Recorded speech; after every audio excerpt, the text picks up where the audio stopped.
अस्सलामुअलैकुम, आप देख रहे हैं ANY न्यूज नेटवर्क। मैं हूं मोहम्मद एहसन।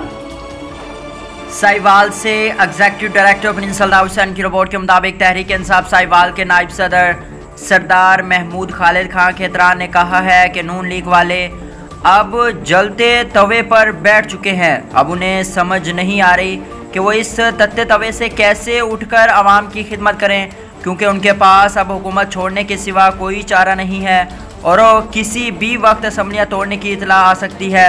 इस वक्त पाकिस्तान तहरीक इंसाफ मुल्क की बड़ी जमात के तौर पर सामने है और इंशाल्लाह वो जल्द पाकिस्तान को हकीकी आज़ादी मिल जाएगी और पाकिस्तान इमरान खान की क़यादत में तरक्की की राह पर गामजन होगा। तहरीक इंसाफ पहले ही 9 मई के वाक़यात की शदीद मजम्मत कर चुकी है। इन ख्यालात के इज़हार हाजी सरदार महमूद खालिद खान खेतरान ने Awami leader Chaudhry Asif Ali NA 142 chairman PHA Pir Syed Rizwan Muzaffar Shah ने मीडिया और कारकुनों से खिताब करते हुए कहा। उन्होंने कहा कि इंशाअल्लाह तमाम कारकुन आहिस्ता आहिस्ता जेलों से बाहर आएंगे और मुकदमात भी खारिज होंगे। हम अपने कायद इमरान खान के साथ कंधे से कंधा मिलाकर खड़े हैं और खड़े रहेंगे। तहरीक इंसाफ पर पाबंदियों का ख्वाब देखने वाले अहमक और बेवकूफ़ हैं। उन्होंने कहा कि जो लोग PTI को छोड़कर जा रहे हैं उनका PTI से ताल्लुक़ ही नहीं, ये सियासी मुसाफिर हैं और चढ़ते सूरज की पूजा करने वाले हैं। उनका सियासी मुस्तकबिल हमेशा के लिए तारीख हो चुका है। तारीख गवाह है कि जिसने भी पार्टी को छोड़ा वो फिर कहीं का नहीं रहा। उसकी मिसाल हमारे बड़े बड़े सियासतदान जिनका कभी नाम होता था आज सियासत में गुमनामी की ज़िंदगी गुजार रहे हैं।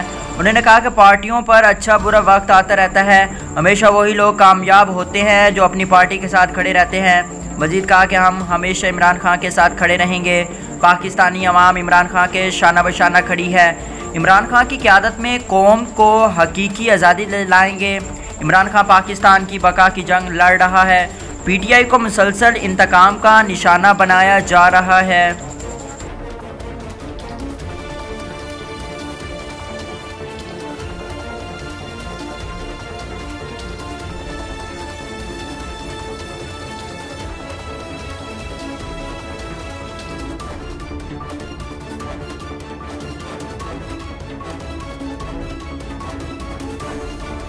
बुलेटिन में फिल वक्त इतना, मजीद देखते रहिए ANY न्यूज नेटवर्क।